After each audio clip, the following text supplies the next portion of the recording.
The slap echoed across the dining room of Sterling Crown. Sienna Hayes, $9 an hour waitress, should have dropped to her knees and begged forgiveness. Instead, she caught the man's wrist mid-swing with perfect, reflexive precision. Then she spoke words that froze the entire room. "Touch me again and I'll do to you what you did to Michael Hayes 3 years ago." 30 guns swiveled toward her. Dominic Rourke, the most dangerous man in Chicago, slowly rose to his feet. No one dared speak Michael Hayes' name. Michael Hayes was dead, and this waitress had just admitted she knew Dominic killed him. By the end of tonight, Sienna Hayes would expose an $80 million assassination plot. She would save the life of Chicago's most dangerous crime lord from a traitor within his own family. She would force the man who murdered her father to look into the eyes of his son, a child with the exact same eyes as him. And she would choose between two paths, revenge by bullet or revenge by truth. But that wasn't the worst part. The worst part was this. The night she conceived Ashton, the night she let a masked stranger touch her skin, was the same night she lay in the arms of her father's killer. Let me show you the moment everything shattered. 85 minutes from now, Sienna would stand in a warehouse, gun pointed at Dominic's head. Vivian Rourke, the most powerful woman in Chicago, would be lying in a pool of blood. Gavin Mercer would laugh. "Shoot him, daughter of Michael Hayes. Kill your father's murderer. Settle the 3-year debt." Dominic wouldn't beg. He would only look straight at Sienna. "You shoot me, Ashton loses his father. You don't shoot, you lose yourself. Choose." Sienna's finger would tremble on the trigger. Then she would lower the gun and shoot Gavin in the kneecap. "Who said I had to choose? Now let me show you how she got there." 90 minutes earlier. Meet Sienna Hayes, 24 years old, waitress at Sterling Crown, 3 Michelin star restaurant in the heart of Chicago. $9 an hour plus tips. Thursday night shift. Ashton, her 3-year-old son, had congenital heart disease. Valve replacement surgery required $120,000. Insurance denied coverage because of pre-existing condition. Mrs. Callahan, 72-year-old neighbor, watched Ash for free because the boy has such beautiful eyes, just like my grandson I lost. Sienna needed the money before Ash turned 4. After that, surgery became too risky.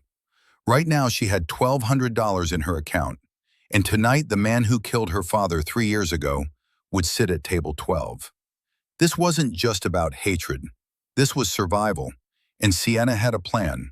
Take money from the enemy, by any means necessary. Sterling Crown, Chicago's most exclusive restaurant. 25-foot ceilings, check crystal chandeliers, black walnut tables, sterling silver cutlery, wine starting at $800 per bottle. Clientele, CEOs, politicians, and men the police didn't dare touch. Sienna wiped table 12 for the 4th time tonight. Her hands shook, not from cold, because this was the night she'd waited 3 years for. The reservation list, printed in bold. Dominic Rourke, 9 p.m., table 12, party of 2. 3 years ago, she was 21, catering at the Chicago Masquerade Charity Ball at the Drake Hotel. Venetian masks, champagne, string quartets. Sienna worked under the fake name Emma because she was dodging debt collectors after her father died. She collided with a man wearing a gold mask, tall, broad-shouldered, $5,000 suit. He introduced himself as D. They talked. Instant chemistry. He led her to a private room, the presidential suite.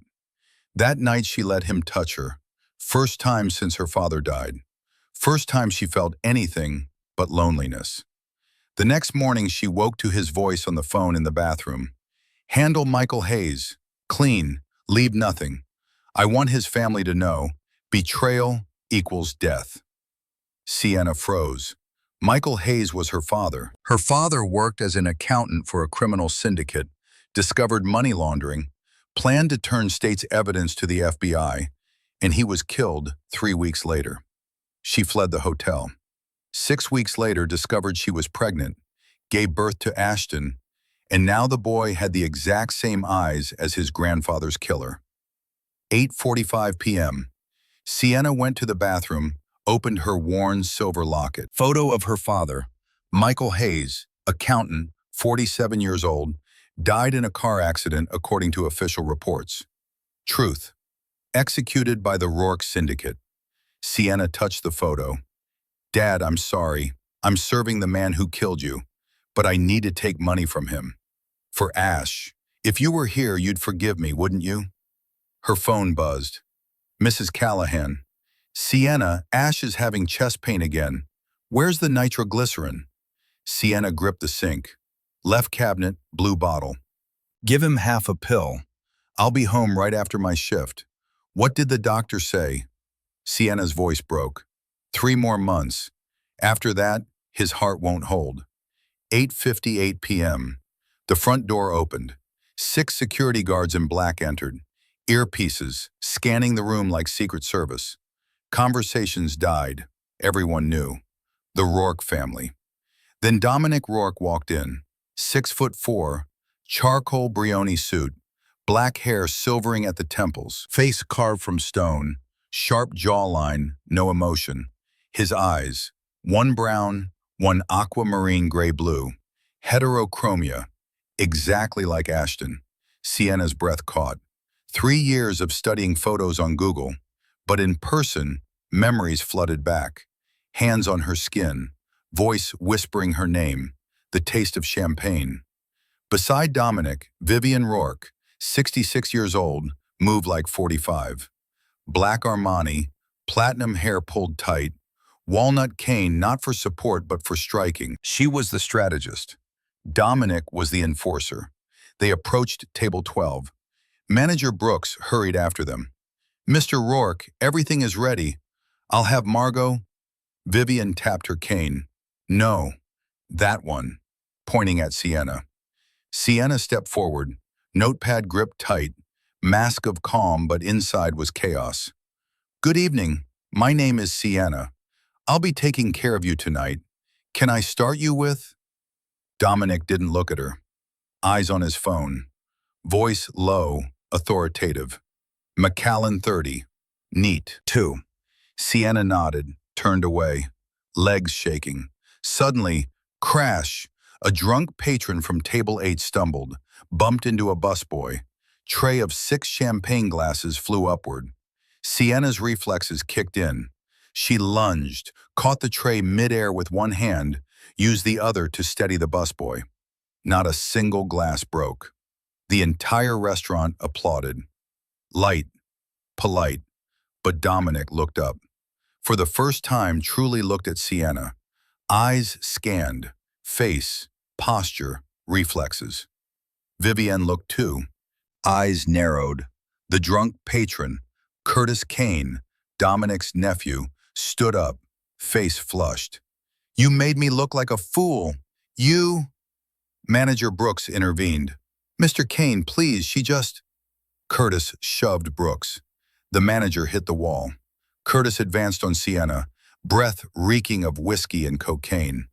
Who gave you permission to embarrass me? I'm a Kane. You're just... Slap. Curtis slapped Sienna, hard. Her head snapped left, taste of blood in her mouth. Silence. Sienna stood straight, didn't cry, wiped the blood, looked straight at Curtis. You get one. Free. The second one, I'll give you what you deserve. Curtis laughed, raised his hand for a second slap. Sienna blocked his wrist, twisted 90 degrees, slammed Curtis's wrist into the table edge. Crack! Curtis screamed. Security rushed forward. Sienna released him, hands up. Self-defense, all of you saw. Vivian stood. Kane tapped the floor. Talk, talk. Who taught you self-defense? Sienna breathed. I taught myself. YouTube. Vivian's eyes narrowed. No one self-teaches reflexes like that. Where did you train? Who? Sienna stayed silent. Dominic stood. 6'4", towering over Sienna's 5'6". Pressure like a mountain. Full name, Sienna Hayes. Dominic froze. Hayes. Related to Michael Hayes? Sienna's jaw tightened. Daughter, office, now. Brooks protested. Mr. Rourke, she's working. Dominic snapped his fingers. Two guards flanked Sienna. Not a request. Sienna didn't run. She'd planned this. She needed close to him to get money. She followed. Sterling Crown had a private dining room on the second floor. Dominic led Sienna inside. Vivian followed. Guards closed the door. Soundproof. Dominic poured whiskey, didn't offer Sienna any. Michael Hayes worked as our accountant from 2008 to 2023. February 2023, he discovered discrepancies in the books. Planned to report to the FBI. We couldn't allow that. Sienna's voice shook. So you killed him? Dominic didn't deny it. I gave him a choice. Leave Chicago, never return. He refused. Said he had a daughter to take care of. Couldn't abandon her. Sienna's tears fell. And you still? Dominic cut her off. I had no other choice. He knew too much. Vivian spoke, cold. Michael Hayes died 3 years ago. You're 24. You work as a waitress in a restaurant we own 40% of. Coincidence? Sienna wiped her tears. Not coincidence. I came here to get money. Dominic raised an eyebrow. Money? Sienna took a deep breath. Gambled.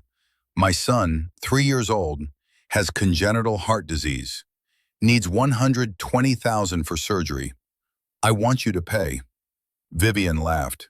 Why should we pay? Sienna looked straight at Dominic, voice no longer shaking. Because my son has the same eyes as you. One brown, one aquamarine gray-blue. Heterochromia, genetic, rare. You know what that means. Dominic's face cycled through. Shock, disbelief, calculation. You're lying. Sienna pulled out her phone, showed a photo. Ashton, 3 years old, smiling, eyes, one brown, one aquamarine. Dominic stared. Vivian leaned in. Silence. Then Dominic whispered, Chicago Masquerade Ball. 3 years ago, presidential suite.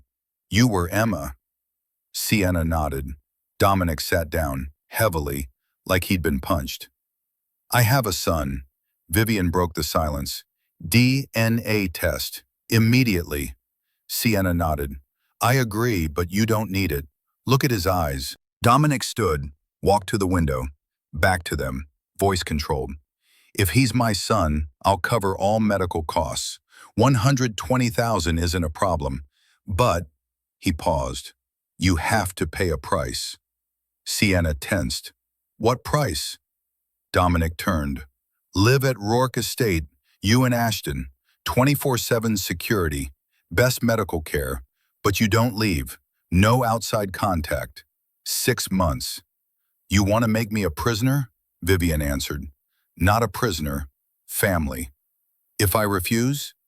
Dominic went cold. DNA test still happens. If Ashton is my son, I'll fight for custody. You're a single mother, $9 an hour, no stable income. I have the best lawyers. Who do you think wins? Sienna was trapped, Vivian added. But before you decide, we need to know if you're worthy enough. Worthy? Vivian smiled. Ashton is Rourke blood. His mother must be strong enough to protect him in this world. We'll test you. Test how? Dominic pulled out a chessboard, mahogany, antique. I've played chess since I was 8, rating 2,500. If you win or draw, you get freedom. 120,000, full custody of Ash. We never contact you again. If I lose, 6 months at the estate, non-negotiable. Sienna breathed. She'd played chess since she was 10, her father taught her. She'd been Illinois junior champion, but 2,500 rating was grandmaster level. I accept. Board setup, clock, 30 minutes each. Sienna held white pieces. First move, E4, king's pawn. Dominic, E5, mirroring. 10 moves following theory. Classical Italian game. Vivian watched like a hawk. Move 14. Sienna paused 3 minutes, then, BHX 7 plus, Bishop Sacrifice. Dominic took the bishop with his king. Next 4 moves, Sienna unleashed a combination, forced queen trade, won 2 pawns, dominated position. Dominic frowned. Who taught you? My father, Michael Hayes. Before you killed him. Move 35. Dominic had king plus 3 pawns. Sienna had rook plus knight plus 5 pawns. Dominic tipped his king. Resignation. Sienna won. Dominic stood, extended his hand. You won fairly. Impressive. Vivian wrote a check. $120,000. Handed it to Sienna. You're free. But, Vivian continued, if you leave, Gavin Mercer, our enemy, will learn about Ashton within 48 hours. He'll kidnap him, use him as leverage against Dominic. How do you know? Vivian showed her phone. Photo. Sienna plus Ash at the park, shot with telephoto lens. Mercer's people have been following you for 2 weeks. They don't know who Ash is yet, but after tonight, after you publicly beat Dominic, they'll investigate. Sienna realized, by coming here, she'd exposed Ash. Dominic spoke. 6 months at the estate isn't punishment, it's protection, until we neutralize Mercer.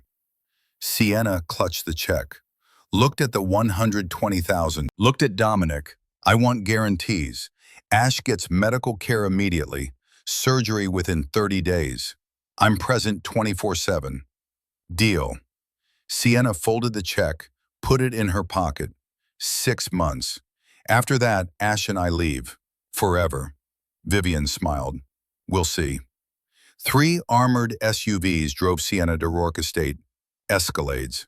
Property, 15 acres, North Shore, Chicago. Main house, 30 rooms, Georgian architecture. 10-foot walls, electrified top. Security, 24 armed guards. Cameras every 20 feet. Sienna held Ash. Mrs. Callahan had brought him. The boy slept, unaware his life had changed. Dominic led them to the West Wing. Your suite, Ash's room adjacent. Connected door. Dr. Reeves, pediatric cardiologist, available 24/7. Room, bigger than Sienna's old apartment. King bed, fireplace, view of Lake Michigan. Sienna laid Ash in the crib, custom, medical-grade mattress, stroked his hair. Ash stirred. Mama, where? New home, baby. Sleep. Dominic stood in the doorway, watching. Expression softened. First time Sienna saw him, not as the boss.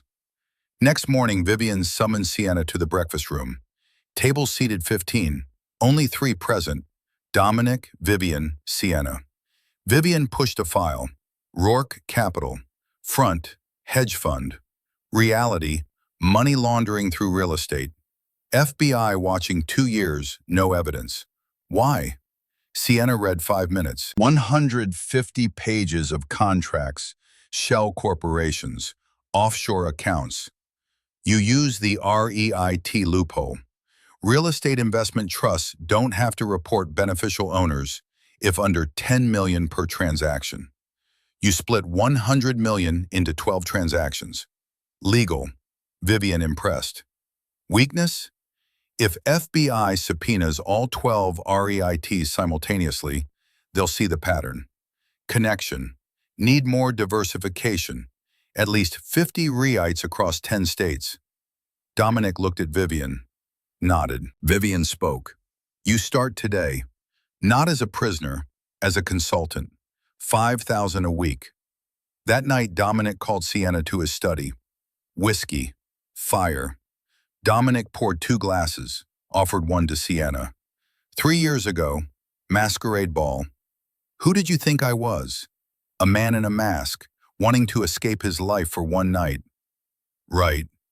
That night I just refused my father's order. Antonio Rourke. He ordered me to kill a 17-year-old kid because he disrespected the Rourke name. I refused. First time. Sienna listened.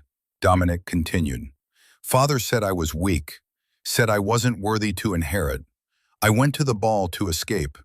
Then I met you. Emma, you didn't know who I was, weren't scared, didn't demand anything, just smiled. The next morning, Father called. Michael Hayes planned to leak information. Father ordered, "Kill him. Prove you're my son." And I did. To prove it, Dominic's voice cracked. I didn't know Michael had a daughter. Didn't know he was being coerced. I only knew if I didn't kill him, Father would kill his entire family, including you. Sienna froze.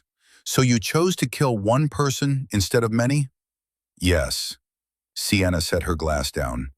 That night, after you ordered my father killed, I ran from the hotel.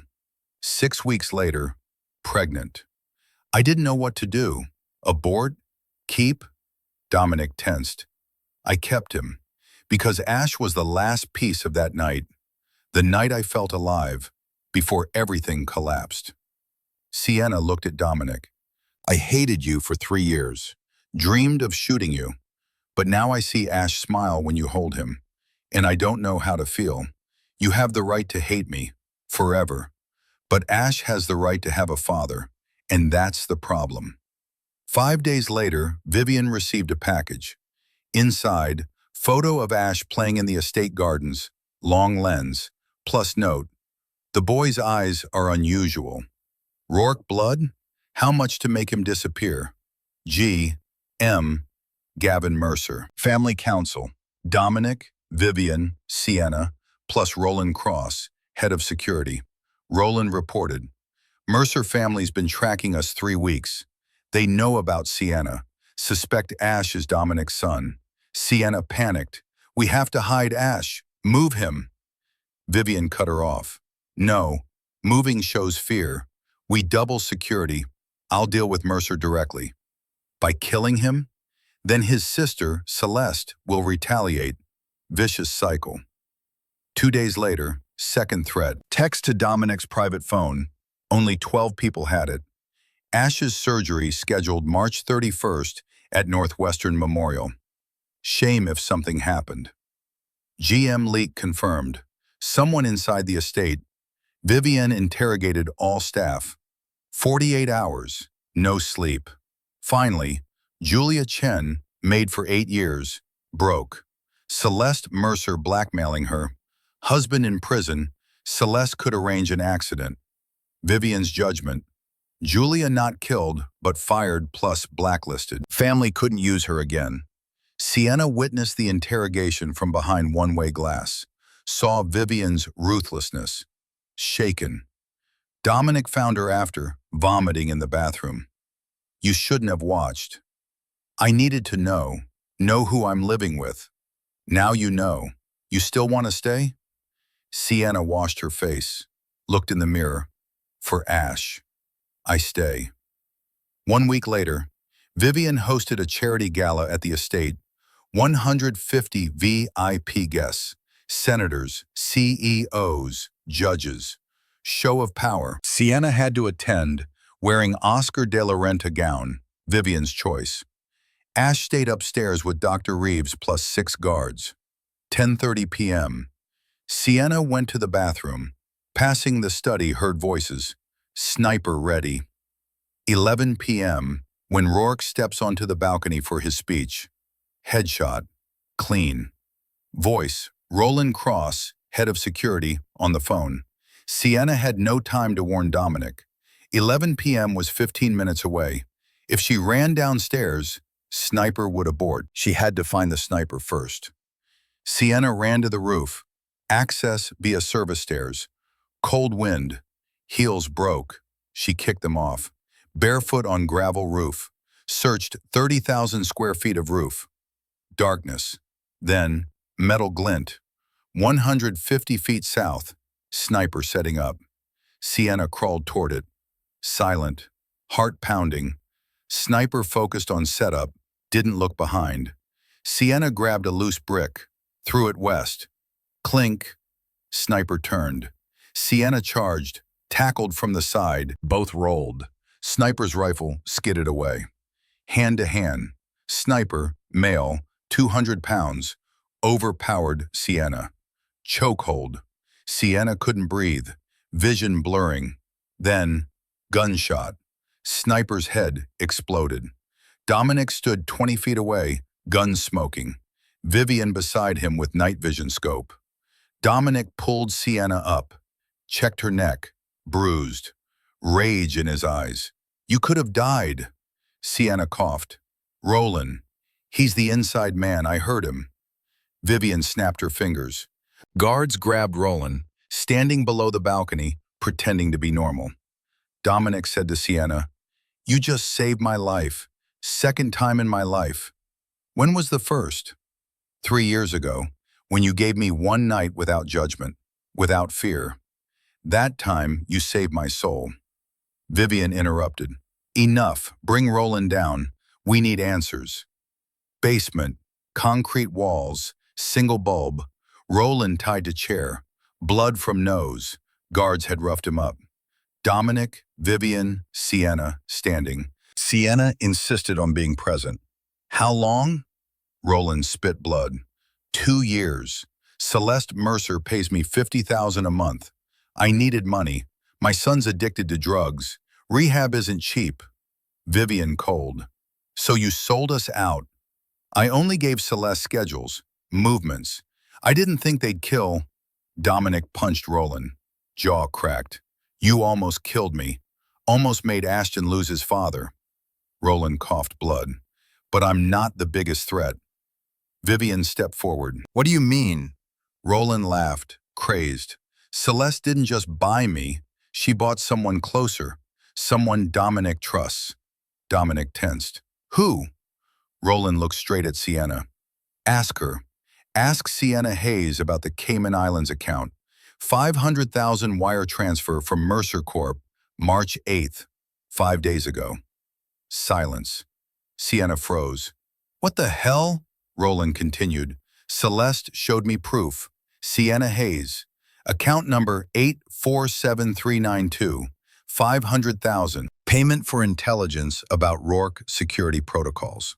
Dominic slowly turned, looked at Sienna. Eyes, hurt plus rage plus disbelief. "What do you have to say?" Sienna's hands shook. "I didn't. I don't have any Cayman account. This is a setup." Vivian pulled out her phone, called the accountant, checked Cayman account 847392. Owner? 30 seconds. Phone buzzed. Vivian's face hardened. Sienna Marie Hayes. Social Security match. Account opened March 7th. Wired 500,000 March 8th from Mercer Shell Company. Dominic spoke. "You've been working for Mercer from the start?" Sienna backed away. "No, I swear, someone forged my identity." "Celeste." Vivian cut her off. "How did Celeste get your social security number?" "Only 3 ways. You gave it, hack, or you work for her." Sienna, desperate.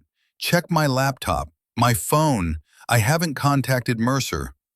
Dominic's voice ice. "Or you're smart enough to use burner phones, like a trained operative." Roland laughed. "Because of revenge. You wanted to destroy Dominic from the inside. Celeste offered 500,000 plus we kill Dominic. You get Ash plus money plus revenge for your father." Sienna shook her head. "No, no," Vivian stated. "DNA test hasn't come back yet. We haven't confirmed Ash is Dominic's son. If he isn't, your entire story is a lie." Dominic's voice broke. 3 years ago, Ball, you accidentally met me. But what if you already knew who I was? What if Michael Hayes, before he died, told you about the Rourke family? You planned the whole thing?" Sienna sobbed. "I didn't know. That night I didn't know you were Dominic Rourke. I only knew D, a stranger." "Prove it." "How can I prove it? Roland spoke again. "She said Sienna isn't who she claims. Real name, Sienna Marie Calloway. Birth father, Patrick Calloway, former Mercer enforcer, died 2008. Michael Hayes was stepfather, married Sienna's mother Rebecca Calloway in 2010. Sienna changed her name from Calloway to Hayes in 2012. Sienna's face, shock. How did I never tell anyone about my birth father? Celeste investigated deep. She knows. Your birth father, Patrick Calloway, was killed by Dominic's father, Antonio Rourke, in 2008.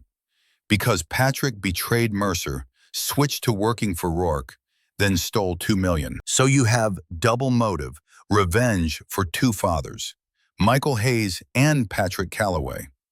Dominic stepped back, like he'd been punched. You've been lying from the beginning. I didn't lie. I just don't remember my birth father. I was 10 when he died. Michael raised me 13 years. He was my father. But you didn't tell us. You hid it. Because it wasn't relevant. Patrick Calloway died before I understood anything. Michael was the one I loved. Dominic cold. I don't believe you anymore. Roland, take her to West Wing. Lock her in. Guards 24/7. Ash. I need to see Ash. Ash is safe. You're not. Guards dragged Sienna to the bedroom. Locked the door from outside. Windows now had bars. Newly installed, gleaming steel that hadn't existed 3 days ago when she'd first arrived. Sienna pounded the door. Dominic! I didn't do it. Please! No answer. She collapsed against the wood. Cried. Phone confiscated. No contact with Ash. She could hear him crying in the next room. The boy searching for his mother. Dr. Reeves's voice muffled through the wall. Ash, Mama needs rest. Let's play with the doctor. No, I want Mama. Sienna sobbed against the door. Baby, Mama's here. Mama's here. Cut to Dominic's office. He sat alone, whiskey on the desk, untouched, staring at a photo, Ashton's eyes captured in perfect clarity. Then another photo, Sienna smiling at the ball 3 years ago. Security cam footage he'd kept, though he'd never admitted why. Vivian entered without knocking. What are you doing? The right thing. The right thing is losing the only person who saved your life? The only person you've trusted since Sarah? Dominic turned. I want to believe her, but the evidence, Vivian sat heavily. Son, when your father was betrayed by the person he trusted most, his wife, Sarah, poisoned by a rival, he became paranoid. He trusted no one. And he taught you the same. But Sienna isn't Sarah. She fought for you. She could have let Roland's sniper take the shot, but she didn't, because she knew if you died, Ash would be orphaned. Dominic slammed the desk. She could be manipulating me. Vivian's voice went quiet. Or you're manipulating yourself, because you're afraid to love. Suddenly, explosion. From the east wing. Alarms shrieked. Mercer forces breached the estate. Not frontal assault, underground tunnels. Roland had given them maps before his interrogation. 20 armed men stormed through the basement. Gunfire erupted. Dominic grabbed his weapon, sprinted toward the west wing. Secure Ash! He reached Ash's room. Dr. Reeves unconscious. Rifle butt to the temple. Ash gone. Windows smashed. Rope dangling outside into darkness. Dominic roared into his radio. Find him! Then he remembered. Sienna, locked in the adjacent room. He kicked the door open. Room empty. Window also shattered. Glass fragments scattered across expensive carpet. Sienna gone too. Vivian arrived, breathing hard. She escaped? Or? Dominic's phone buzzed. Unknown number. Text message lit the screen. We have the boy and the woman. Warehouse Red Hook. Midnight. Come alone or they die. C.M. Celeste Mercer. Dominic's tactical team analyzed the situation. Red Hook Warehouse. Old meatpacking district. South Chicago. Abandoned a decade. Perfect ambush territory. Vivian gripped her cane. You can't go. It's a trap. Dominic loaded ammunition into multiple magazines. I don't have a choice. Ash is my son. Sienna, whether she betrayed me or not, is his mother. I won't let him lose both parents. Then we go with 30 men, surround the warehouse. Celeste will execute the hostages if she sees an army. I go alone. Vivian grabbed his arm with surprising strength for a woman her age. Antonio, your father, went alone into a trap 15 years ago. He died. Do you want Ash to be an orphan? Dominic paused. What do you suggest? Vivian smiled, cold, calculating. You go alone, visible. But I and the team will be in the shadows. You're the bait, we're the hunters. 11:45 p.m. Dominic drove an Escalade, alone and visible. 4 SUVs followed with lights off, 300 feet back through Chicago's empty industrial streets. Dominic's hands, steady on the wheel, but his jaw clenched tight enough to crack teeth. Phone rang. Vivian's voice crackled through the speaker. Son, one more thing. I checked the Cayman account deeper. Account 847392, opened with Sienna's social security, but the IP address traces to Moscow. VPN, not Chicago. Sienna didn't open that account. Someone framed her. Dominic's eyes widened as understanding hit. Why didn't you say this earlier? Because I needed to verify, and I needed to see if you would trust Sienna without proof. You failed. Mother, you love her, but you're afraid to admit it. Fix that, before it's too late. Dominic gripped the wheel harder, accelerated. 11:58 p.m. Dominic pulled up to Red Hook Warehouse. Desolate industrial wasteland, graffiti-covered walls, broken windows like empty eye sockets, single bulb hanging over the entrance, swaying in cold wind. Dominic stepped out, hands visible, no weapons showing, though an ankle holster concealed a Glock 19. He entered the warehouse. Vast emptiness. 50,000 square feet. Concrete floor stained with decades of blood from animal slaughter. Rusted meat hooks hanging from ceiling like instruments of torture. Center of the space, metal cage, 10 by 10 feet. Inside, Ashton, tied to a child-sized chair, face streaked with tears. In Sienna, also bound, bruised face, blood from split lip, right eye swelling shut. Dominic's heart stopped. Quick flashback, how Sienna got here. 45 minutes earlier, Sienna trapped in the locked room. Explosion shook the building. Windows shattered inward. Planted explosive. Timed precisely. Sienna escaped through the broken window because staying meant burning alive. Climbed down a rope that had been left deliberately. Mercer team planned this extraction. Reached the ground. 3 men materialized from shadows. Chloroform-soaked cloth over her nose and mouth. Blackout. Woke in the cage. Saw Ash. Terror seized her worse than any physical pain. Despite being bound, Sienna whispered, "Baby, Mama's here. It's okay." Ash's voice tiny, broken. "Mama, scared." "I know, baby. Papa's coming. Papa will save us." Back to present. Dominic approached the cage slowly. Sienna looked up. Eyes met across the warehouse space.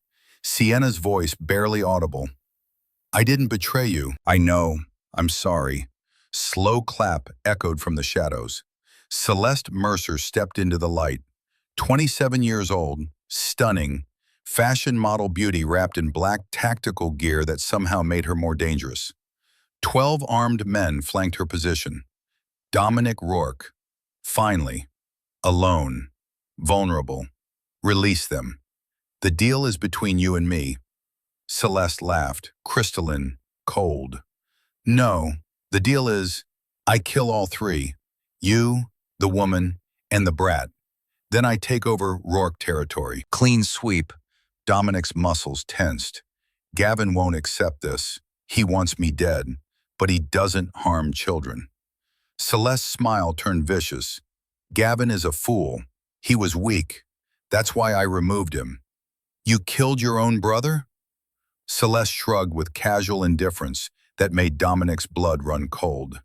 "He was crippled, useless after you broke his spine last year.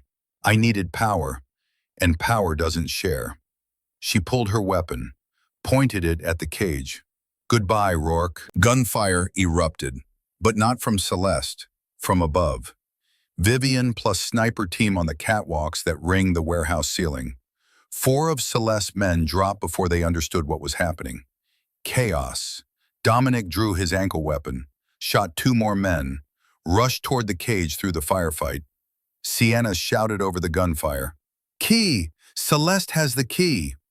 Firefight intensified. Rourke team, 20 operators, versus Mercer team, 12. But Mercer had defensive positions behind industrial equipment.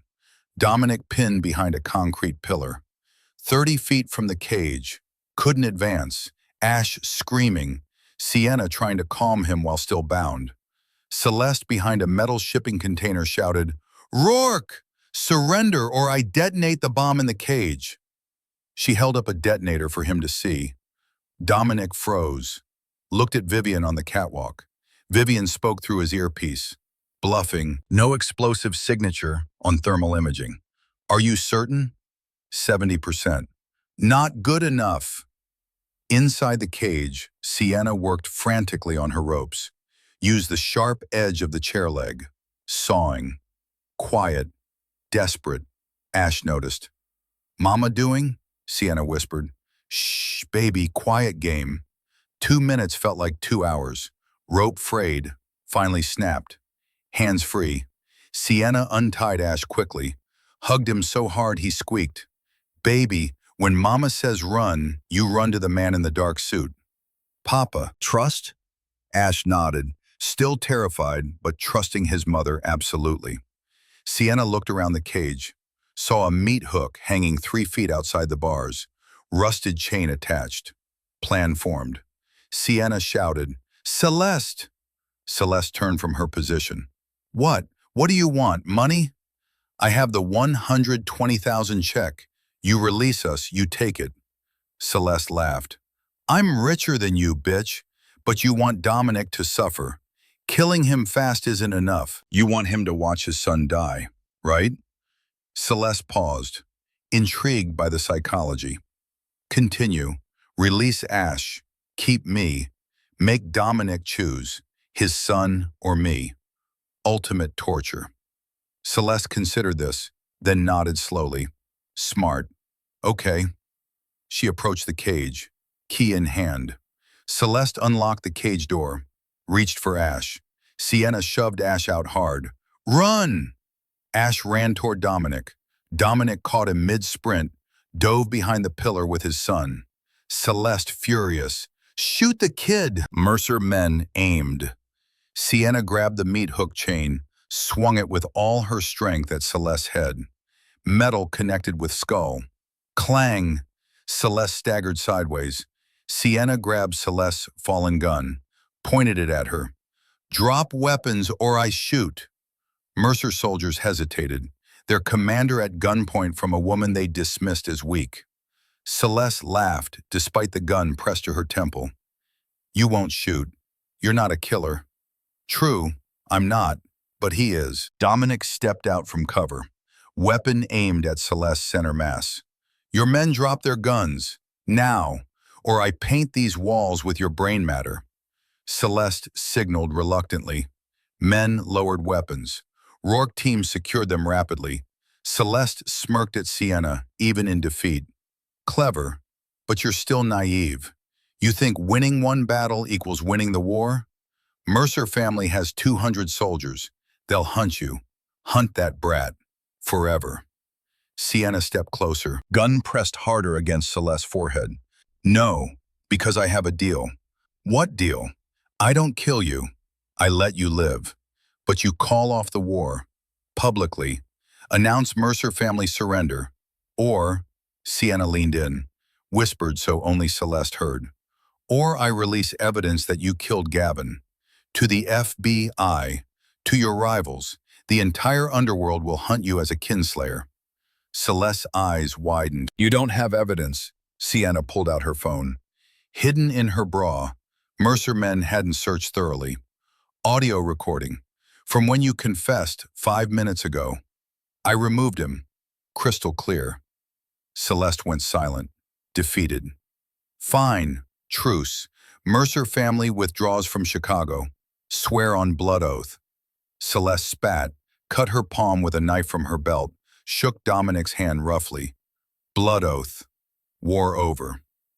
Rourke team took Celeste plus all Mercer soldiers into custody, would turn them over to an allied police chief, someone on the Rourke payroll who would handle things legally enough.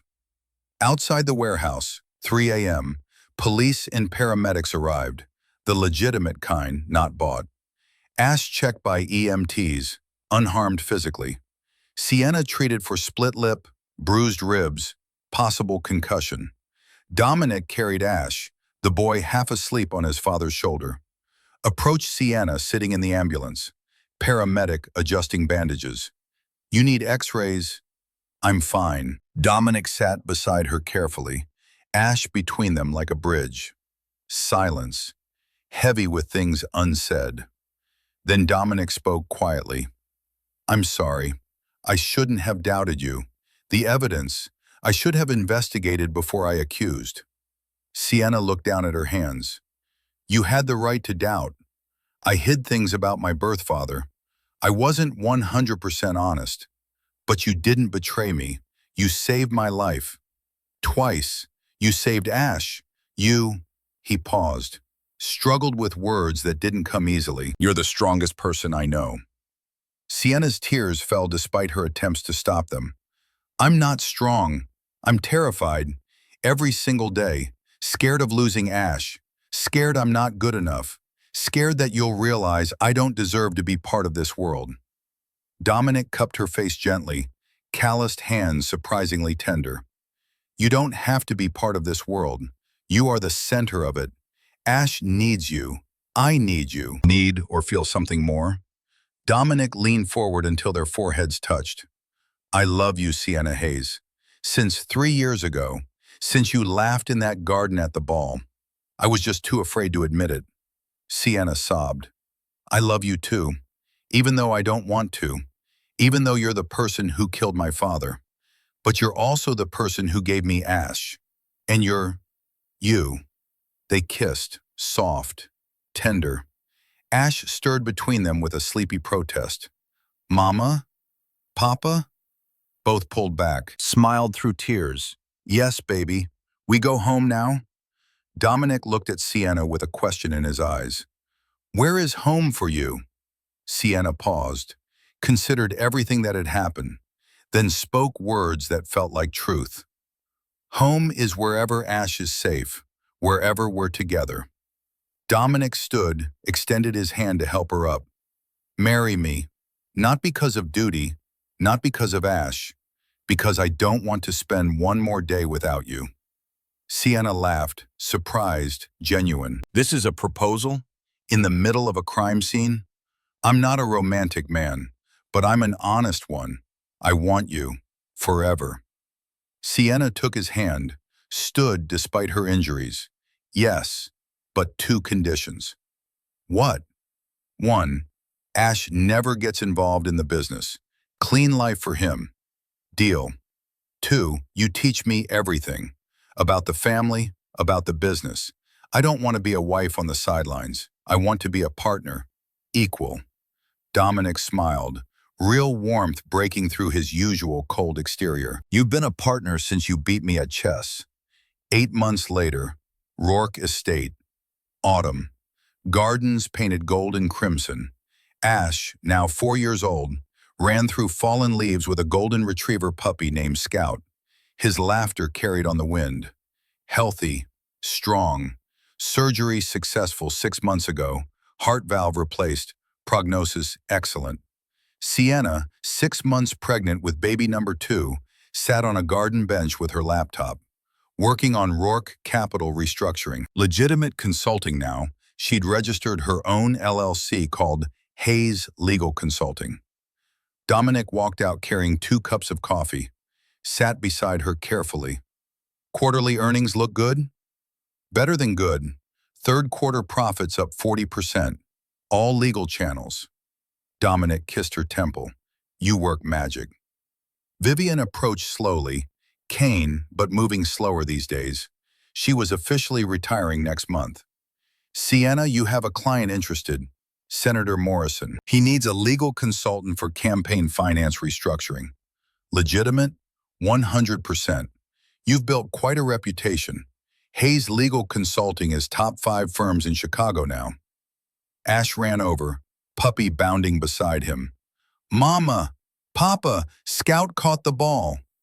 Good boy, Scout. Good boy, Ash. Sienna looked at her family. Imperfect, complicated, built on a foundation of violence and secrets. But hers. Voiceover, Sienna's thoughts. 3 years ago, I lost my father. I thought revenge would heal the wound. But revenge only creates more pain. Love, messy, complicated, terrifying love, is what heals. And now I have a family. Not perfect, but real. And that's enough. Final shot. Sienna's hand wearing an engagement ring. Sapphire surrounded by diamonds, custom made. Other hand on her belly where baby kicked. Camera pulled back. Family together on the estate grounds. Walls strong. Future uncertain but face together. Phone buzzed in Sienna's pocket. Text from unknown number. Celeste Mercer found dead in holding cell. Suicide per official report. You're welcome. DR. Sienna read it, deleted it immediately, looked at Vivian across the garden. The matriarch winked knowingly. Wedding happened 6 weeks later. Small ceremony, just family and closest allies. Sienna wore simple ivory dress, no elaborate gown. Dominic in classic black suit. Ash served as ring bearer, taking his job with intense 4-year-old seriousness. Baby Victoria, born 3 weeks earlier, slept through the ceremony in Vivian's arms. Priest spoke the traditional vows with one custom addition Sienna requested. I promise to stand beside you as an equal, not behind you as a follower.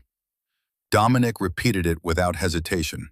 I promise to stand beside you as an equal, not behind you as a follower. They kissed. Ash cheered loudly. Victoria woke up crying. Everyone laughed. Reception at the estate, 200 guests, music, dancing, food that cost more than Sienna used to make in 6 months. Sienna danced with Dominic under lights strung through the garden trees, his hand on her back, her head on his shoulder. 3 years ago, I ran from you. And now I choose to stand with you, even knowing what I am, especially knowing what you are, because I know who you are underneath. A man who kills to protect his family, a man who built an empire on violence, and a man who holds our daughter like she's made of glass because he's terrified of breaking her. That last part is true. I've never been more scared than holding Victoria the first time. Good. Fear makes you careful. Careful keeps her safe. Song ended. Another began. They kept dancing. Across the garden, Vivian watched them, smiled, knew her legacy would continue in better hands than Antonio's had ever been. 1 year later, federal indictments came down. Not against Rourke family, against the Bratva, Russian organized crime that had tried to move into Chicago territory. Sienna's restructuring had worked. Rourke operations were clean enough that when FBI investigated, they found legitimate businesses paying taxes, following regulations. The illegitimate operations, gambling, loan sharking, protection, were isolated in a separate entity run by Marcus DeLuca under a completely different corporate structure. No paper trail connected it to Dominic. Thomas Greco, the old-school capo who'd opposed Sienna's plan, died of a heart attack. Official cause? Natural. Unofficial? Vivian ensured his opposition ended permanently. Sienna found out weeks later. Confronted Vivian in the library. You killed Thomas. I ensured family stability. That's not your decision to make anymore. I'm the matriarch now. You said so yourself. Vivian's eyes flashed. You're still learning. Then teach me by example. No more unilateral decisions. We discuss. We decide together. Stalemate. Two powerful women facing each other. Finally, Vivian nodded. Agreed. But understand, in this world, mercy is often mistaken for weakness. And ruthlessness is often mistaken for strength. But true strength is knowing when to use each. Vivian smiled. Genuine respect. You're ready. For what? everything. 5 years after the wedding, the Rourke empire looked nothing like Antonio's Chicago syndicate. Hayes Legal Consulting occupied 3 floors in the Willis Tower.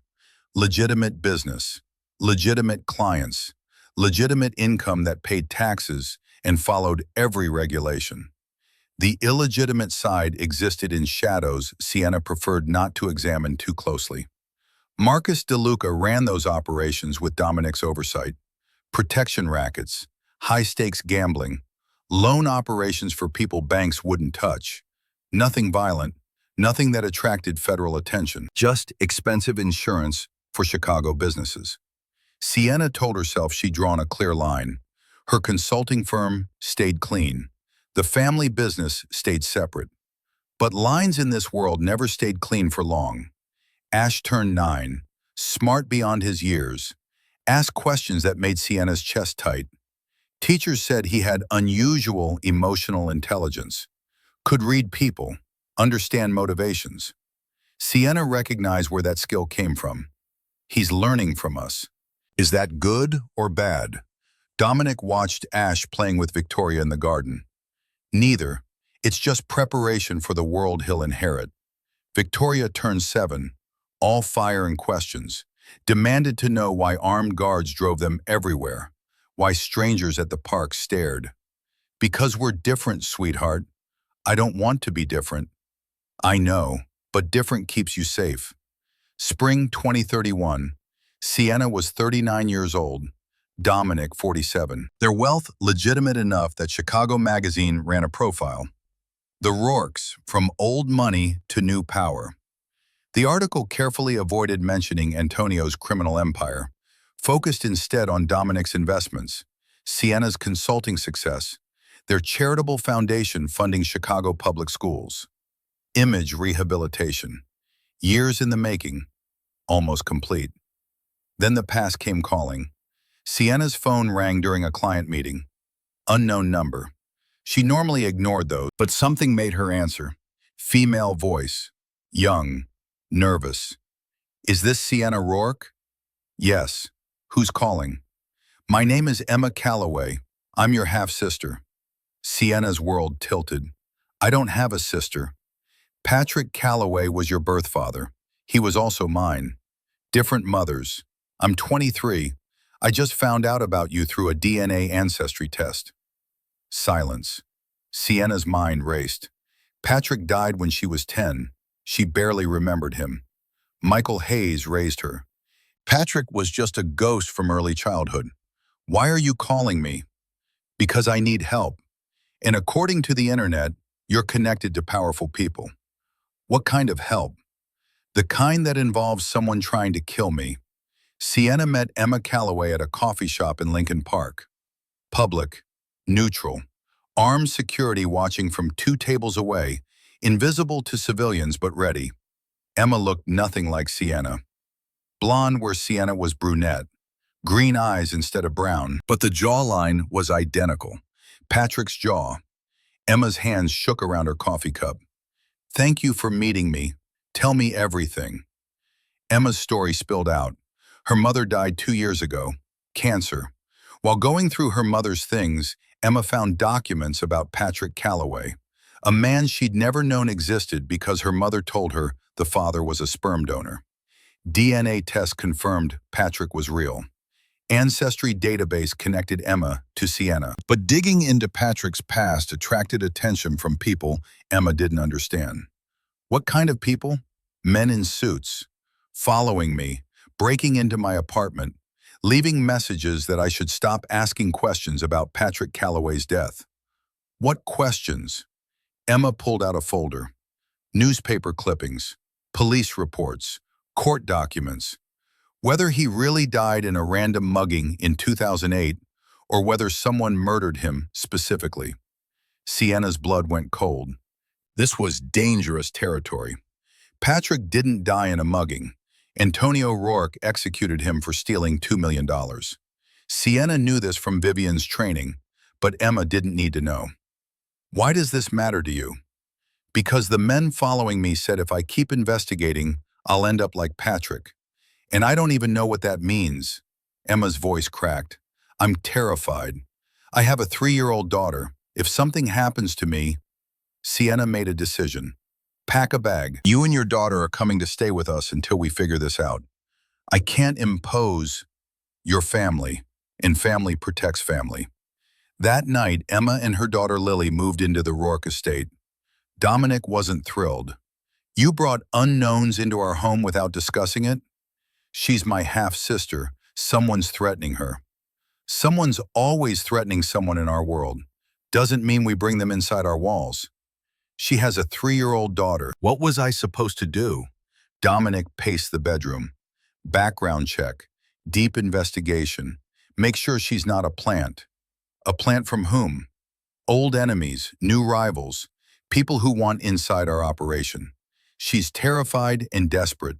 I know what that looks like. I was her 5 years ago. Dominic stopped pacing, looked at Sienna. That's why you can't see clearly. You're projecting. Maybe, but I'm still helping her. Fine, but Marcus runs full surveillance. Any indication she's lying, she's gone. Agreed. Marcus DeLuca's investigation took 48 hours. Emma Calloway's story checked out. Legitimate nurse at Rush University Medical Center. Single mother, no criminal record, no connection to any rival families. The men following her were more interesting. 2 private investigators from a firm called Sentinel Security. Client, anonymous. Purpose, monitoring anyone researching Patrick Calloway's death. Marcus traced Sentinel Security's ownership through 3 shell companies. Finally hit a name that made Sienna's stomach drop. Helena Cross, Roland Cross's widow. The same Roland who'd betrayed the Rourkes 5 years ago. The same Roland who died in custody after his interrogation. Officially ruled suicide, but everyone knew Vivian ordered it. Family meeting. Dominic, Sienna, Marcus, Vivian. Emma stayed with the children, unaware of what her innocent questions had triggered. Roland's widow is tracking people who investigate Patrick Calloway. Why? Marcus pulled up financial records on a tablet.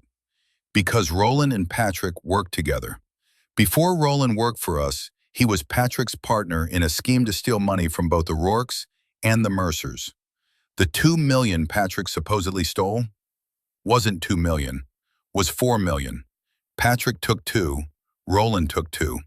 Antonio killed Patrick but never found the money. Roland hid his half so well, even we didn't know about it when we hired him years later.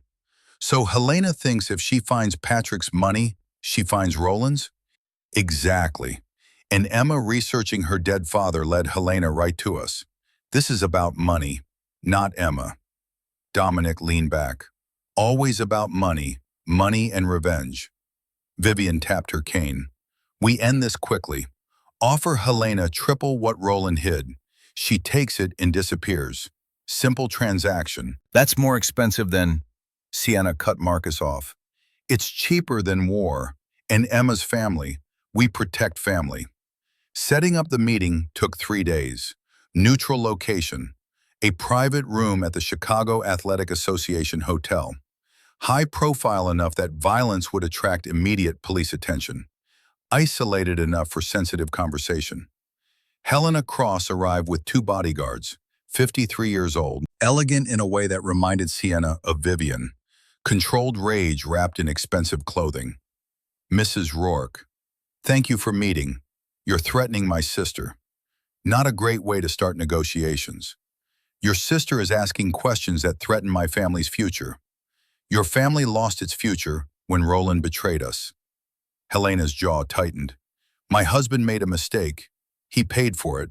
But his children shouldn't suffer because he died before telling us where he hid the money. How much do your children need? Roland's share was $2 million. With 5 years' interest compounded, I calculate he's owed approximately $2.4 million. And Patrick's share? Helena smiled coldly. I assume you'll keep that as compensation for the trouble. I'll give you $3 million, cash, untraceable. In exchange, you leave Emma alone. You stop investigating Patrick Calloway. You sign a document promising no further action against my family. $3 million? That's more than... Consider it hazard pay for your children's trauma of losing their father. Helena's eyes glistened. Unexpected mercy. Thank you. Don't thank me. This is business. Hurt my family again, and mercy won't be on the table. Understood. They shook hands. Helena left with instructions for the money transfer to an intermediary bank. After she was gone, Dominic turned to Sienna. 3 million. That's strategic generosity, cheaper than the alternative. And it keeps Emma safe. You're learning. No, I've learned. There's a difference. Emma stayed permanently, became part of the family rhythm, helped Victoria with homework, taught Ash about medicine since he'd expressed interest in becoming a doctor. Sienna watched her half-sister integrate into their lives and felt something she hadn't expected. Hope. Hope that family could be more than blood and obligation. Hope that the Rourke name could mean protection instead of fear. Then Victoria's 8th birthday party changed everything. Navy Pier rented the entire children's museum, 60 kids from her private school, parents networking in corners while children ran wild. Sienna circulated through the crowd, playing the role of perfect society wife, smiling, making small talk, ensuring everyone felt welcomed. Dominic stood with a group of men near the windows overlooking Lake Michigan. Business conversation disguised as casual chat. Ash hung back from the party chaos, reading in a corner, always reading, already talking about skipping grades because school bored him. Victoria held court in the center of everything. Natural leader. Children gravitated to her charisma. Then Sienna noticed a man she didn't recognize. 40s, expensive suit, watching Victoria too intently. Security detail noticed too. 2 guards moved to intercept, but the man moved first, fast, grabbed Victoria's arm as she passed near him. Victoria screamed. Chaos erupted. Guards rushed forward. Parents shouted. Children scattered. Sienna ran, heels abandoned, sprinting through the crowd. The man had a gun, small, easily concealed, pressed against Victoria's temple. Everyone froze. The man's voice carried across the suddenly silent museum. Nobody moves or the girl dies. Dominic's hand went to his concealed weapon. But the angle was wrong. Too many children in the line of fire. Sienna's mind raced. Training from Vivian. Assess. Analyze. Act. The man's hands shook. Amateur. Desperate rather than professional. That meant he could be reasoned with or provoked into mistakes. Sienna's voice came out calm. Unnaturally calm. What do you want? The man focused on her. Justice. For my brother. Who's your brother? Gavin Mercer. Sienna's blood froze. But Gavin died years ago. Celeste killed him. The man's laugh was bitter. Celeste lied. She said you people killed Gavin. Said the Rourkes destroyed our family. But I found evidence she murdered him herself. And by the time I proved it, she was dead too. Convenient. So why are you here? Because my family is gone. Because the Rourkes took everything. Because someone has to pay. We had nothing to do with Gavin's death. But you're still here, still rich, still powerful. While my family's bloodline ends with me. Victoria struggled in his grip. Let me go. The man tightened his hold. Shut up, kid. Dominic's voice cut through. You want someone to pay? Take me. Let my daughter go. I'm the one who crippled your brother. The man considered this. Wavered. That's when Ash moved. Quiet. Calculated. 9 years old but thinking 3 steps ahead like his mother taught him. Ash had circled around during the confrontation, now stood behind the man, picked up a heavy wooden display block from a nearby exhibit, swung it at the man's knee. Crack! The man's leg buckled. Gun hand jerked up reflexively. Dominic lunged forward. Bagged Victoria, pulled her away. Guards swarmed the man, disarmed him in seconds. Police arrived, took the man, James Mercer, last surviving member of the Mercer family, into custody. In the aftermath, Sienna held both children, Victoria shaking, Ash eerily calm. You could have been hurt, baby. You shouldn't have. Someone had to do something, Mama. You taught me to assess and act. You're 9 years old. Assessment and action are for adults. Ash looked at her with Dominic's eyes. When does that start? 10? 15? 20? Or does it start when someone threatens our family? Sienna had no answer. That night, after children were finally asleep, Victoria in bed with Sienna and Dominic, Ash in the next room with door open. Dominic spoke quietly. We can't keep them safe forever. I know. Ash made a tactical decision today. Good decision. But he's 9. He shouldn't have to make tactical decisions. I don't want this life for them. Neither do I. But it's the life they have. Because of choices we made. What are we supposed to do? Dominic pulled Sienna closer. Teach them. Prepare them. Hope they're strong enough to choose their own path when the time comes. James Mercer took a plea deal. Psychiatric evaluation showed severe trauma and grief-induced psychosis. Sentenced to psychiatric facility rather than prison. But the incident triggered conversations Sienna had avoided for years. Sitting at the kitchen table, just her and Dominic, 3 a.m., unable to sleep. The children need to understand what we are, what we were, the truth. They're too young. Ash is 9 going on 30. Victoria's 8, but asks questions like a prosecutor. They already know something's wrong. We're just lying about what? What do you suggest? Tell them, age-appropriate version, that you used to do bad things to protect the family, that I'm trying to make us legitimate, that they have a choice we didn't have. And if they reject us, then we accept that. Because the alternative is them finding out on their own and never forgiving us for lying. Dominic considered this. Agreed. They sat the children down the next morning. No sugarcoating. Just truth scaled to what 9-year-old and 8-year-old minds could process. Your grandfather Antonio ran a criminal organization. He hurt people. Took money that wasn't his. When Papa took over, he continued some of those things because he didn't know another way. Ash's voice was quiet. Did you kill people, Papa? Yes, to protect the family. To protect your mother before I knew she existed. Victoria looked at Sienna. And you, Mama? I never killed anyone, but I helped hide money. I helped people avoid consequences. I did things I'm not proud of. Are you still doing those things? We're trying not to. We're trying to make everything legal, but it takes time. Ash absorbed this. At school, when kids ask why we have guards, what should I say? Tell them the truth. That our family used to be involved in dangerous business. That we're trying to be better. That you're not responsible for what your parents did before you were born. But I am responsible for what I do with that knowledge. Sienna's throat tightened. Yes, you are. Victoria spoke up. I don't want to do bad things. Ever. Then don't. Your papa and I will make sure you never have to. Promise? Sienna looked at Dominic, then back at her daughter. I promise we'll give you every choice we never had. 2 months later, Vivian had a stroke. Minor, survived. But it marked the beginning of the end. Hospital room.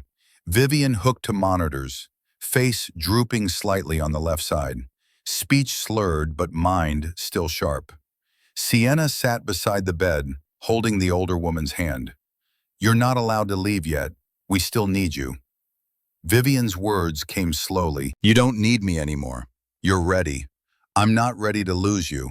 No one ever is. But that's not how death works. Don't talk about death. You're going to recover. Vivian squeezed Sienna's hand with surprising strength. Listen, I need to tell you something. About Antonio. About how he died. You said he was killed in an ambush 15 years ago. That's the official story. The truth is different. Sienna leaned forward. Vivian's voice dropped to barely above whisper. Antonio wasn't ambushed. He was executed. By me. The room seemed to tilt. He was going to kill Dominic, our son, because Dominic refused to murder a child to prove loyalty. Antonio said Dominic was weak, said he'd make Dominic watch his mother die first, then kill him too. So I put 2 bullets in my husband's head while he slept, made it look like a rival hit, protected our son. Does Dominic know? No, and you can't tell him. Not yet. Not until I'm gone. Why are you telling me? Because you'll face the same choice someday, between the man you love and the children you need to protect. And when that choice comes, I want you to remember, you choose the children, always. Vivian recovered enough to come home, but slower, frailer. The stroke had taken something irreplaceable.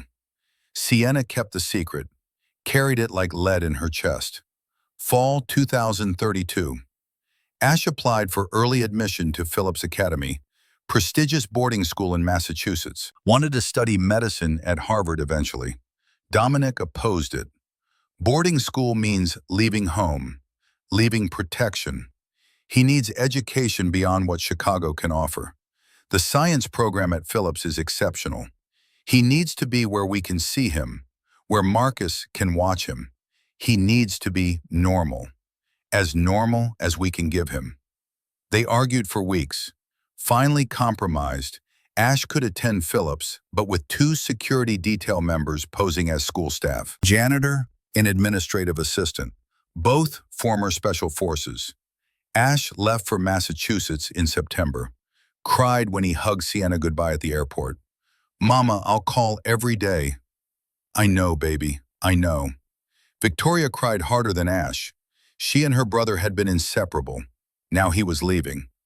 It's not forever, sweetheart. Thanksgiving is only 2 months away. But what if something bad happens and he's not here? Nothing bad will happen. You can't promise that. No, I can't. But I can promise we'll protect him always. House felt empty without Ash. Too quiet. Victoria threw herself into school and activities, soccer, debate team, piano, filling the void her brother left. Sienna focused on Hayes Legal Consulting expansion, opened an office in Washington, D.C., representing clients with federal regulatory issues, building political connections that made the Rourke name synonymous with influence rather than crime. Dominic scaled back the illegitimate operations. Marcus handled most of it now. Dominic spent more time on legitimate investments, real estate, tech startups, medical research. They were transitioning, slowly, carefully, becoming the family Sienna had envisioned. Spring 2033, Vivian's health declined sharply. The stroke's damage proved more extensive than doctors initially thought. She began forgetting names, repeating stories, getting lost in her own house. Alzheimer's, early onset, aggressive. Sienna stayed close, learned everything she could while Vivian still remembered. On good days, they worked together managing the family's interests. On bad days, Sienna simply sat with her, holding her hand while Vivian confused her with people from decades past. One particularly bad day, Vivian looked at Sienna with no recognition. "Who are you?" "I'm Sienna, your daughter-in-law." "I don't have a daughter-in-law." Antonio never approved of Dominic marrying. That was a long time ago. Dominic's married now. "We have 2 children, Ash and Victoria." "Victoria? We named the baby Victoria?" "Yes, after you." Vivian cried. She rarely cried even on bad days. But that day she wept. "I wanted a daughter. Antonio only wanted sons. You have a granddaughter now, and she loves you." Vivian gripped Sienna's hand. "Don't let them make her hard. Promise me. This life makes women hard, but she deserves softness. I promise." Summer 2033. Ash came home from Phillips for break. Different, older somehow despite only being gone 9 months.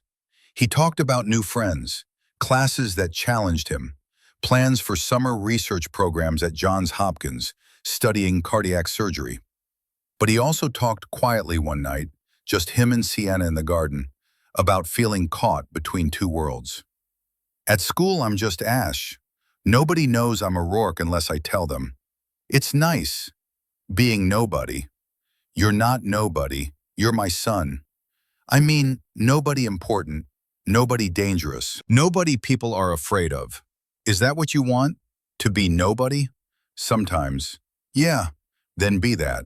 When you turn 18, you can change your name legally. Go to Harvard as Ashton Hayes if you want. Build a life separate from this. But I'd still be your son. Still have the same blood. Yes, you can't escape blood, but you can decide what that blood means for you. Ash leaned against her. I love you, Mama, even though this life is hard. I love you too, baby. I'm sorry hard is all we could give you sometimes. Not all. You gave me Victoria, and you gave me a brain that can think its way out of problems. That's something. Fall 2033.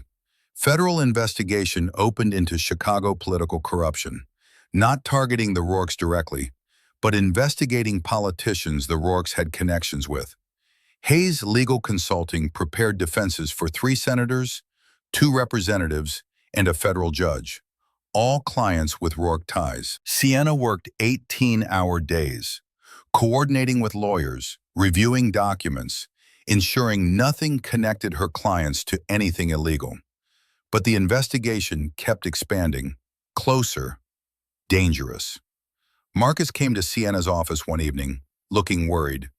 We have a problem. What problem? One of the senators is considering cooperation, trading information for immunity. What information?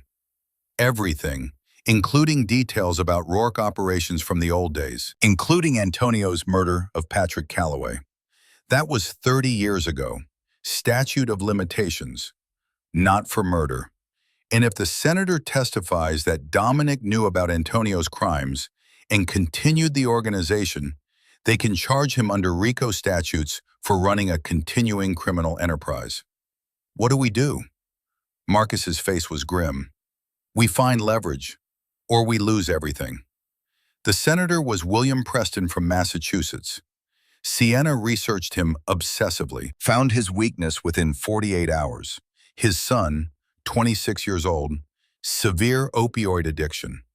Preston had spent hundreds of thousands getting his son into rehab programs, all failures.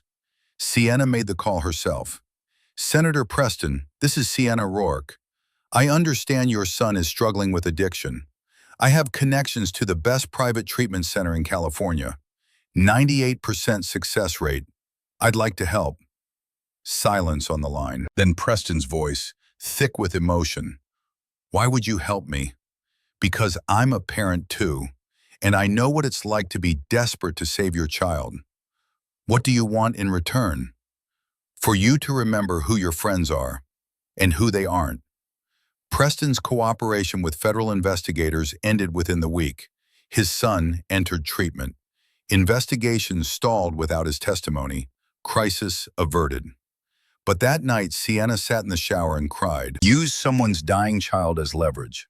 Exactly what Vivian would have done. The line was gone. She couldn't see it anymore. Dominic found her there, turned off the water, wrapped her in a towel. I'm becoming her. Who? Vivian. Using people's weaknesses, manipulating, controlling. You saved our family, saved Preston's son. That's not manipulation, that's survival with compassion. Where's the difference? Dominic held her. The difference is you still ask that question. The day you stop asking is the day you've crossed the line for good. But Sienna wasn't sure she believed him anymore. Winter 2034. Vivian died peacefully in her sleep, surrounded by family. The funeral was enormous. Every power player in Chicago attended, senators, judges, CEOs. Sienna delivered the eulogy, spoke about a woman who built an empire not through violence, but through intelligence, who protected her family absolutely, who taught Sienna that true power wasn't the ability to destroy, but the wisdom to know when destruction was necessary. After the funeral, Sienna and Dominic stood alone in the library, Vivian's favorite room. She left me a letter. Dominic held an envelope, sealed, his name in Vivian's handwriting. Are you going to read it? I don't know if I want to know what's in it. She loved you. Whatever it says, it comes from love.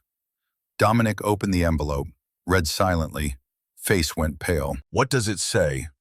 The truth about my father's death, how he really died. Sienna's stomach dropped. What truth? She killed him. My mother killed my father. To protect me.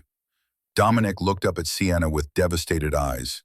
She carried that secret 40 years. Alone. You're not alone. I'll carry it with you. They stood together in the library where Vivian had taught Sienna everything, where secrets lived in filing cabinets and memories lived in leather-bound books. And they made a decision together. We end this. All of it. Dominic's voice was firm. No more illegitimate operations. No more protection rackets. No more gambling. We go completely clean. That'll cost millions in annual revenue. I don't care. I won't let our children inherit what my mother had to kill to protect me from. What about Marcus? The people who depend on those operations? We pay them out. Generous severance. Help them transition to legitimate work or retirement. We do this right. It took 2 years to dismantle everything Antonio built. Protection rackets ended with generous payouts. Gambling operations sold to competitors. Loan business dissolved with all debts forgiven. Marcus DeLuca retired to Florida with enough money to live comfortably for 3 lifetimes. By 2036, the Rourke family was completely legitimate, clean, legal, and Sienna felt lighter than she had in years. One morning she woke up and realized, I can breathe. Dominic rolled over. What? I can breathe. For the first time since I met you, I can take a full breath without wondering if today's the day everything collapses. Dominic pulled her close. We did it. We actually did it. Spring 2036. Sienna made another decision. She sold Hayes Legal Consulting. Dominic was shocked. Why? Because Victoria's watching me use people's weaknesses against them, and I don't want her learning that. I don't want her becoming what I became. What did you become? Someone who's forgotten where the lines are. Someone who justifies manipulation as protection. Someone who looks too much like Vivian. Vivian kept us alive. Yes, but at what cost? She lost herself, forgot who she was before Antonio. I won't let that happen to me. What will you do instead? I've been thinking about the Rourke Foundation, the charity work. We're funding schools, but we're not involved. I want to be involved. Mentorship programs for girls from backgrounds like mine. You want to save others because you couldn't save yourself. Maybe. Or maybe I want to show Victoria that power doesn't have to corrupt. The sale took 6 months. Hayes Legal Consulting went to a firm specializing in corporate law. Clean transaction, $40 million. Added to the family fortune that didn't need more money. The Rourke Foundation expanded under Sienna's direct management. Scholarships for underprivileged youth. Mentorship programs connecting successful professionals with struggling students. Community centers in neighborhoods where violence and poverty dominated. Victoria volunteered after school, tutoring younger kids, teaching them the same lessons Sienna taught her. Sienna watched her daughter explain algebra to a 10-year-old girl from Southside and felt something shift. Victoria wasn't learning to be Vivian. She was learning to be herself. Summer, 2037. Ash graduated Phillips Academy. Valedictorian, heading to Harvard in the fall. Graduation ceremony. Sienna and Dominic sat in the audience, surrounded by other parents. Normal, ordinary.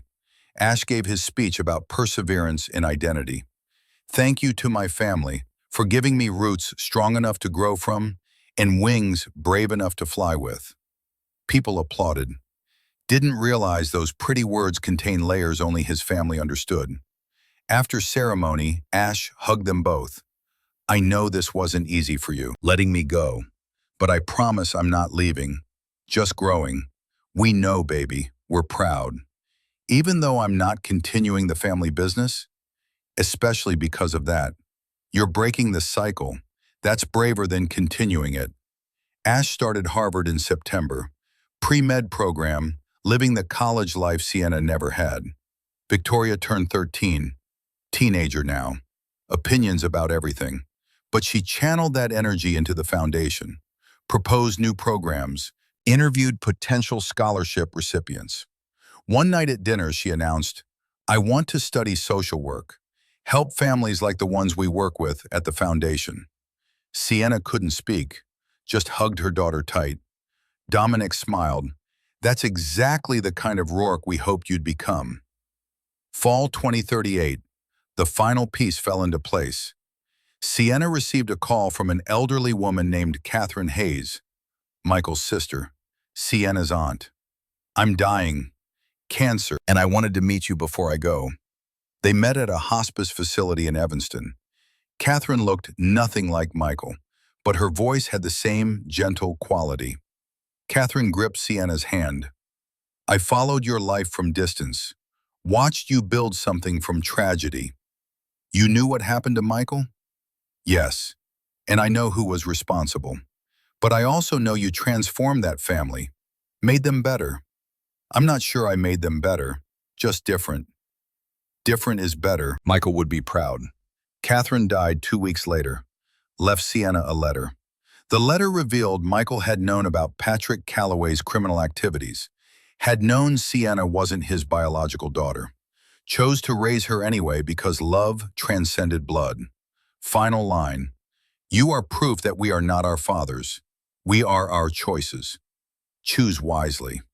Sienna read the letter to Dominic, then to Ash and Victoria, then burned it, keeping the words but not the paper. Some truths didn't need physical evidence, only remembrance.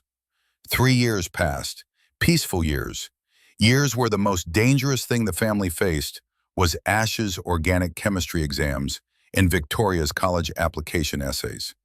Ash finished his sophomore year at Harvard Medical School, already talking about specializing in trauma surgery. Victoria got accepted to Northwestern, bachelor's program in social work, following her passion. Fall 2041, Ash turned 21, Victoria 17, both home for Thanksgiving. Sienna looked around the dinner table. Dominic at one end, her at the other, Ash and Victoria on the sides, Emma and Lily filling in the gaps. Family, chosen and blood, all safe, all thriving. Dominic raised his glass. To another year of survival, to peace, to choices. Everyone raised glasses, even the teenagers. Ash cleared his throat. "I have an announcement. I've been accepted into a surgical residency program at Johns Hopkins, starting next summer." "That's wonderful, baby. There's more. I'm changing my name legally to Ashton Hayes, not to hide, but to forge my own identity separate from the Rourke legacy." Silence. Then Dominic nodded slowly. "That's your choice to make, and we support it." Victoria spoke up. "I've been thinking about that too, when I turn 18. But I think I'll keep Rourke. Someone should carry the name forward, show people what it can mean now instead of what it meant before." Sienna's throat tightened. "You don't have to carry that burden." "It's not a burden if I choose it. You taught me that. Everything's a choice." After dinner, Sienna and Dominic stood on the balcony overlooking the gardens. Cold November wind, but standing close kept them warm. "We did it." "Did what?" "Broke the cycle. Our children are better than us. They got the best parts of us without the worst parts." "Is it enough?" Dominic pulled her closer. "Look at them through the window." Ash and Victoria laughing with Emma and Lily. Normal family dinner. Yes, it's enough. But the world doesn't stop, and the past never completely dies. Spring 2042, a final test. Federal prosecutor contacted Sienna, wanted to interview her about Rourke family history, about Antonio's crimes, about whether Dominic had been complicit. Sienna met with her lawyer first. "What are my options?" "You can refuse to testify, spousal privilege, but that looks suspicious. Or you testify truthfully about what you know, which isn't much from the early days. You weren't there. You can't testify to things you didn't witness. And if they ask about things I did witness, you tell the truth. But the truth is, for the last decade, everything's been legitimate. Any crimes before that are beyond statute of limitations except murder. and you weren't involved in any murders. Sienna testified, under oath, told the truth. Dominic had inherited a criminal empire, spent 15 years dismantling it. Everything now was legal. Do you expect us to believe a leopard changes its spots? I expect you to look at the evidence. Tax returns, business filings, federal compliance audits. Everything clean for a decade. At some point, redemption has to mean something. The prosecutor had no rebuttal. Case closed. No charges filed. Sienna walked out of the federal building into Chicago sunlight. Dominic waited at the car. It's over. Really over. You sure? As sure as we can be in this life.